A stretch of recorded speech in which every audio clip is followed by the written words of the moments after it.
Hello, welcome to Lemon Steers, where we talk anything and everything entertainment. I'm, of course, the Lemon himself, Zeke Lemon, and this is my review for Monday Night Raw of August 12th, 2024. But before we get into that, let's get the house cleaning out of the way, shall we? I'm going to leave a like, comment below, let me know your thoughts on this week's episode of Monday Night Raw, and of course, hit that subscribe button as it helps me grow into my YouTube career. I would greatly appreciate it. Now, out of the way, let's get into the review. So, I said last week that last week's Raw was one of the best Raws, probably ever, of the Triple H era. It was definitely the best Raw since that Chicago show on the road to WrestleMania, and it just really felt like everything was really hitting and striving. A lot of things moved forward, didn't blow everything up out of proportion. We got some matches added to Bash to Berlin, some things that we could have expected. And this week, I would say it was a little bit of a step down, but hey, after you have your best show, it is pretty hard to top that. Right? I would still say this week's episode of Monday Night Raw was still very good. I still think a lot of things progressed. The weak spots are still the weak spots. I mean, this whole thing with Sonya Deville's group and Damage Control and Alba Fire and Isla Dawn, it's just not hitting for me. And I just think, they're just not giving the tender love and care that they are giving to the other storylines as well. I mean, they're all very much the same. And how we got to this triple threat match is just really kind of jarring to me. It just seems like a big rehash of what we did at Clash of the Castle, except of Isla and Alba being the challengers and forcing the triple threat. They're the champions, and now they're forcing the triple threat. And I just don't know what is truly the story here, Like, it still really feels like, well, you're a group, and you're a group.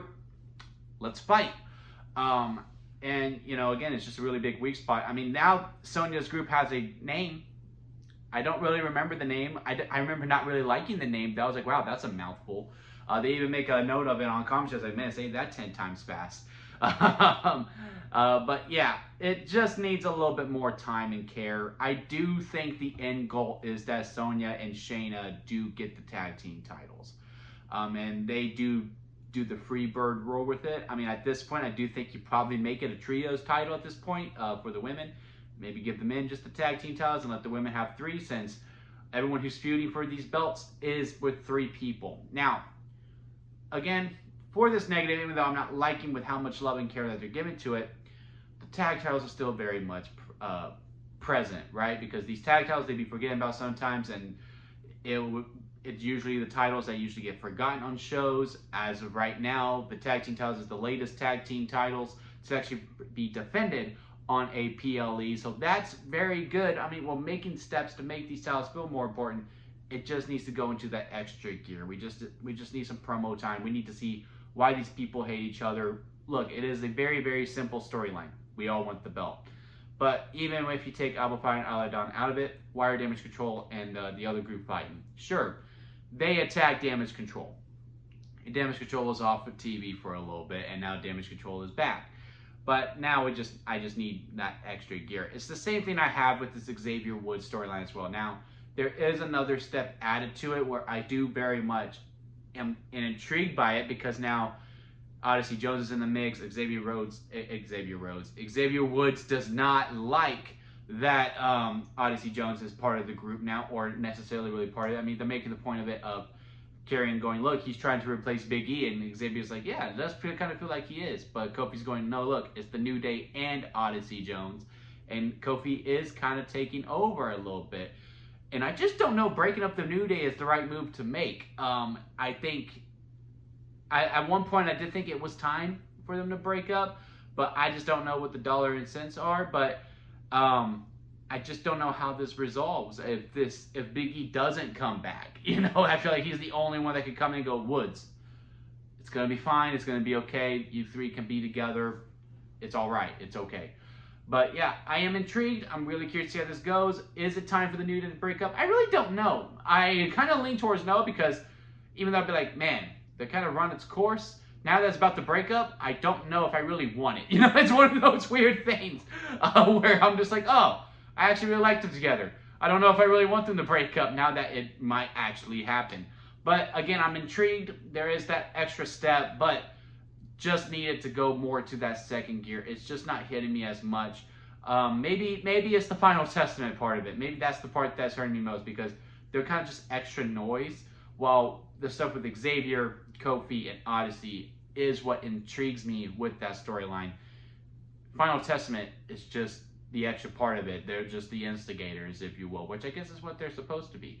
But besides those two things, again, those are the common weak spots to me when it comes to Monday Night Raw. Show was absolutely flying through. Finn and JD, it does look like they're going to have Jay and Sammy on the back burner, and that will be the tag team program.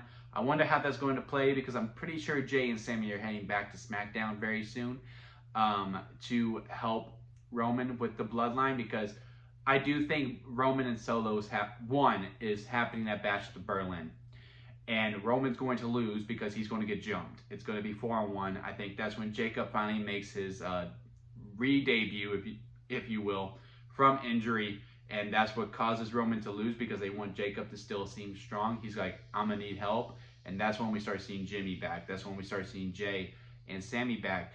To speak more on Jay, he's kind of confusing, because like his whole character on why he's left, he goes, I need to see how I can do on my own. And you know, he wants to get that first singles title. But he still keeps going for these tag team championships. It's just really weird to me. I don't know. I am hoping that after we get done with the Bloodline Civil War and the Bloodline War game, because that is the draw. We do need to do that. I am 100% behind that. After that's over, Jay goes back to Raw, and he does stay as a single star, and he does go for that title. And I think that is something that he does need to do. But I am glad that they are back together. Sammy and Braun Breaker had a fantastic main event. I actually bet that Sammy was going to win the title a couple times. I did think Braun Breaker was going to win 2-0. But no, I did like how, you know, they did the split. And I mean, that whole entire final sequence heading to the final pin when Braun was going for the spear, but then it was like a surprise haluva kick to defend the spear. That 3 count almost got me. I liked, you know, the playing possum to get the crucifix for Sammy.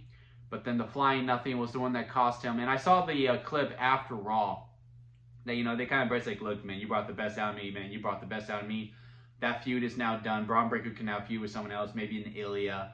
Although I do think we need to take a break from that match a little bit. Maybe it's a Miz or an R-Truth or someone like that. Or the R-Truth is probably dead for a little bit. But yeah, very fantastic main event between them. So now Sammy pairs up with Jay and they go after the tag team titles. So at least now the tag team titles will have somewhat of a storyline, and maybe Damian cost them the belts. But again, I'm just really curious to see how that plays in, because I'm pretty sure Jay and Sammy are heading to SmackDown very soon. So I just don't know if you do take those world titles off before making the jump.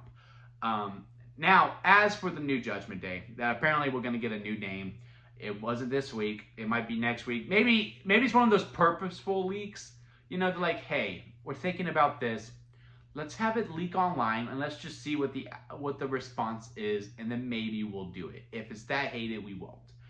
And it looks like they aren't going to go with the name. I don't know. I was really mixed on it. I was like, street trash, huh? I don't know. I really don't know how I feel about that. I would have liked to see it in action, but no, it looks like they're going to keep the Judgment Day name.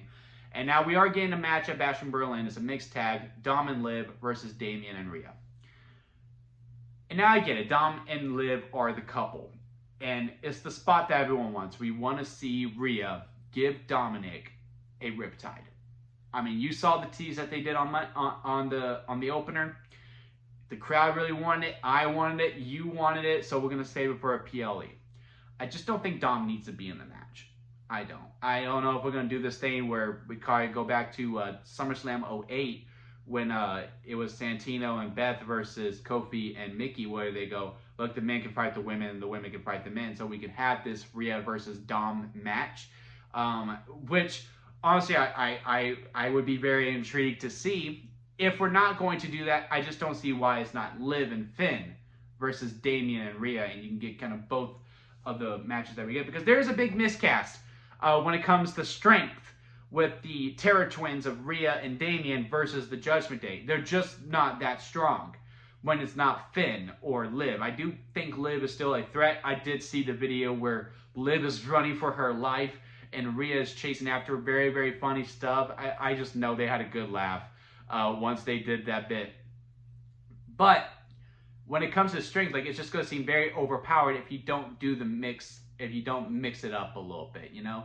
So if it does come out, it goes, hey, look, the men can fight the women and the women can fight the men, and it's like a pure actual tag team match, just so we can have that Rhea versus Dom spot, because I really don't see Damian mixing up with Liv whatsoever. Then I just don't see why we didn't do it.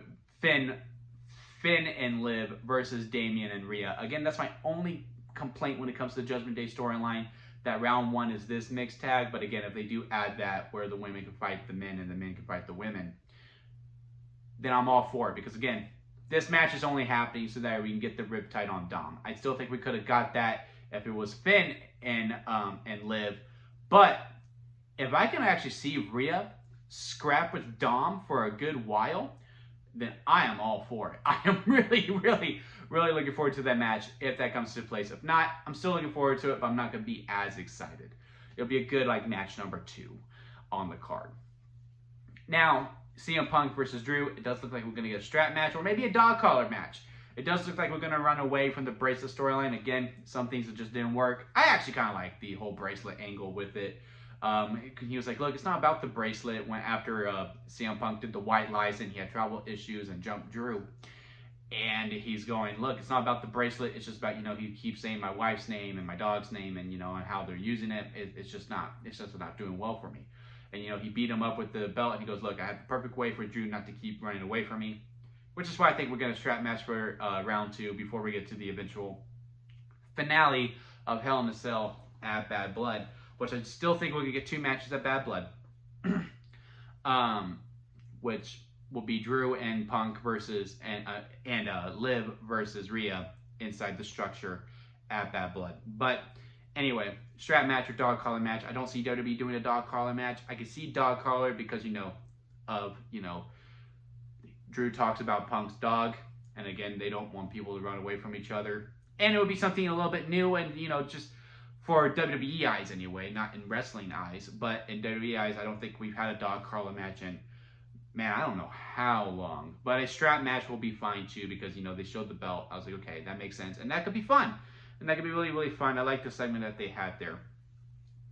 But yeah, overall, those are really the big angles that are happening on Raw when it comes to the PLE that I can see that are actually going to be on the show. I really like the Bronson Reed angle as well. We kind of just did a copy paste with the Seth Rollins one. Seth is going to be out for a minute. And, he was going to do the same to The Miz until he attacked R-Truth. And it's working when the crowd's shouting one more time at you to R-Truth, our golden boy, if you will. But yeah, I like the Bronson Reed stuff. It's kind of more of the same. It's just like, yeah, he does a bunch of tsunamis. It's fun. I like the Raw physics as well because that was a little silly. I don't know why we had to bring in 50 kangaroos when it comes to the math. That was very fun. I like the Wyatt 6 angle. I also like the tornado tag. I like how Ivy now finally full-on turned to be part of American Made and attacked Maxine Dupree. Maybe we get an 8-man mixed tag at Bash on the pre-show. Or, a part be on Raw because I do think Punk and Drew is not official yet, but right now we're at 3, and I'm pretty sure this is going to be a 5 pay-per-view. And I'm pretty sure maybe Nia would defend her title because you're going to run a very close Triple H if you don't have either women's title defended on 2 back-to-back PLEs. Sure, they both were defended at SummerSlam, but SummerSlam was a big show. At your B shows, you're going to have Money in the Bank plus this, not have it. I can see a lot of outrage online if that happens. So maybe Nia defends her title at Bash of Berlin. I just don't know what other matches you put on the show. Unless Triple H is finally just going to do 7 per show, which will be fine too. But yeah, overall, I really like this episode of Raw. Leave a comment below. Let me know what y'all thought about it. Leave a like if you made it this far. I do greatly appreciate it. And hit that subscribe button as we will continue on this review and going on this road to Bash in Berlin with SmackDown and then Raw again, and SmackDown again. Got some shows coming up. And also those few movie reviews as well. Got Alien Romulus coming up. Really looking forward to that movie. Just got done rewatching all of them. Gonna start watching some Fede Alvarez picks to get to know what I'm actually looking into going into this weekend and not just from the old films. But yeah, until next time, guys, I'll see you here at Lemon Studios.